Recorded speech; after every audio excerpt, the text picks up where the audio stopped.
ಇವತ್ತು ಬೆಳಿಗ್ಗೆನೇ ಎದ್ದು ಹಾಲು ಕರೆದು ಅಮ್ಮ ನಾನು ಜೊತೆಲಿ ಹಾಲು ಕರೆದ್ವಿ. ಹಾಲು ಕರೆದಾದ್ಮೇಲೆ ಅಮ್ಮ ಪ್ರೋಟೀನ್ ಕೊಟ್ಟರು ತಿನ್ನೋಕ್ಕೆ.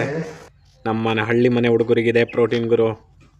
ಆಮೇಲೆ ನಮ್ಮ ದೊಡ್ಡಪ್ಪ ನಮ್ಮದು ಅಡಿಕೆ ತೋಟದಲ್ಲಿ ಶೇಂಗಾನ ಎಡೆಕುಂಟೆ ಹೂಡಿದ್ರು, ಅವರಿಗೆ ಎಲೆ ಅಡಿಕೆ ಎಲ್ಲ ಕೊಟ್ಬಿಟ್ಟು ಆಮೇಲೆ ನಾನು ಸೀದಾ ಹೋಗಿದ್ದೆ ಮನೆಗೆ ತಿಂಡಿ ತಿನ್ನೋಣ ಅಂತೇಳಿ.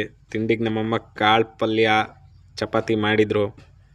ಬೆಣ್ಣೆ ಜೊತೆ ಹಾಕ್ಕೊಂಡು ತಿಂತಾಯಿದ್ರೆ ಸ್ವರ್ಗ ಗುರು.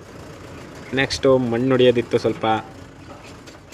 ನಮ್ಮ JCP ಅವರು ಫೋನ್ ಮಾಡಿ ಕರೆದಿದ್ರು ಮಣ್ಣು ಹೊಡಿಯೋಕ್ಕೆ ಬಾ ಅಂತೇಳಿ. ಹೋಗಿದ್ದೆ. ಮಣ್ಣೆಲ್ಲ ಹೊಡಿಯೋಕ್ಕೆ ನಿಂತಿದ್ವಿ. ಏನು ಮಧ್ಯಾಹ್ನದಷ್ಟೊತ್ತಿಗೆ ಮುಗಿಯುತ್ತೆ ಅಂತ ಹೇಳಿದರು. ಮಣ್ಣೆಲ್ಲ ಹೊಡೆದಾದ್ಮೇಲೆ ನಾವು ಸುಮ್ಮನೆ ಎಲ್ಲ ಹಂಗೆ ಎಲ್ಲ ಟ್ಯಾಕ್ಟ್ರಿ ಹೊಡಿಯಲ್ಲ. ಟ್ಯಾಕ್ಟ್ರಿ ಹೊಡಿಬೇಕಾರೆ ಸ್ವಲ್ಪ ತರಲೆ ಮಾಡಬೇಕು. ಹಂಗೆ ಮಣ್ಣು ಹೊಡಿಬೇಕಾರೆ ಚೂರು ವೀಲಿಂಗ್ ಮಾಡೋಣ ಅಂತ ವೀಲಿಂಗ್ ಮಾಡೋಕ್ಕೆ ಟ್ರೈ ಮಾಡಿದೆ. ಸ್ವಲ್ಪ ಕೇರ್ಫುಲ್ ಆಗಿರಬೇಕು, ಇಲ್ಲ ಅಂತಂದರೆ ಅನಾಹುತಗಳಾಗುತ್ತೆ. ಆಮೇಲೆ ಸೀದಾ ತೋಟಕ್ಕೆ ಬಂದೆ. ತೋಟದಲ್ಲಿ ಸೊಪ್ಪೆ ಹಾಕಿದ್ವಿ. ಸದ್ಯ ಕುರಿಗಳಿಗೆ ದನಗಳಿಗೆ ಎಲ್ಲ ಸೊಪ್ಪೆ ಕೊಯ್ಕೊಂಡು ಜೆಟ್ ಪೈಪ್ಗಳು ತಗೊಂಡ್ವಿ.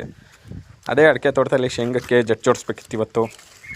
ಜೆಟ್ ಜೋಡಿಸೋಣ ಅಂತೇಳಿ ಪೈಪು ಜೆಟ್ಟು ಎಲ್ಲ ತಗೊಂಡು ಸೊಪ್ಪೆ ಕೊಯ್ದು ಹಾಕ್ಕೊಂಡು ಪೈಪನ್ನೆಲ್ಲ ಕಟ್ಕೊಂಡೆ. ಟ್ಯಾಕ್ಟ್ರಿಗೆ ಕಟ್ಕೊಂಡು ಸೊಪ್ಪೆ ಇಟ್ಕೊಂಡು ಸೀದಾ ಅಡಿಕೆ ಹಾಕಿರೋ ಶೇಂಗಾ ಹಾಕಿರೋ ಅಡಿಕೆ ತೋಟಕ್ಕೆ ಹೋದ್ವಿ.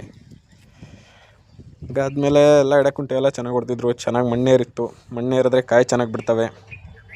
ಜೆಟ್ಟೆಲ್ಲ ಜೋಡಿಸಾಯಿತು. ನೆಕ್ಸ್ಟ್ ಸೀದಾ ಮನೆಗೆ ಹೋಗ್ಬೇಕು. ಇವಾಗ ಸೊಪ್ಪೆ ತಗೊಂಡು ಸೀದಾ ಮನೆಗೆ ಹೋದ ತಕ್ಷಣ ಪಪ್ಪಾಯ ಹಣ್ಣು ಕಾಣಿಸ್ತಂದು, ಪರವಾಗಿಲ್ಲ ಇದು ಯಾಕೆ ಇದು ಇಷ್ಟು ಚಿಕ್ಕದೈತೆ ಅಂತೇಳಿ ಆಪ್ರೇಷನ್ ಮಾಡೋಣ ಅಂತ ಮಾಡಿದ್ವಿ.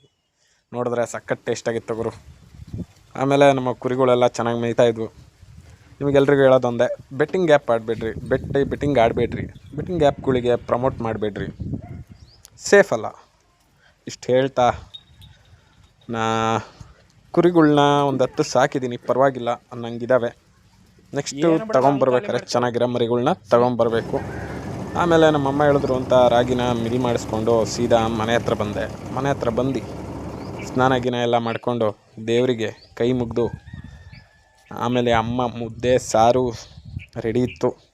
ಬಿಸಿ ಬಿಸಿ ಮುದ್ದೆ ತರಕಾರಿ ಸಾರು ಹೊಟ್ಟೆ ತುಂಬ ಊಟ ಮಾಡಿ ಗುಡ್ ಬೈ ಹೇಳ್ತಾ ಥ್ಯಾಂಕ್ ಯು ಸೋ ಮಚ್.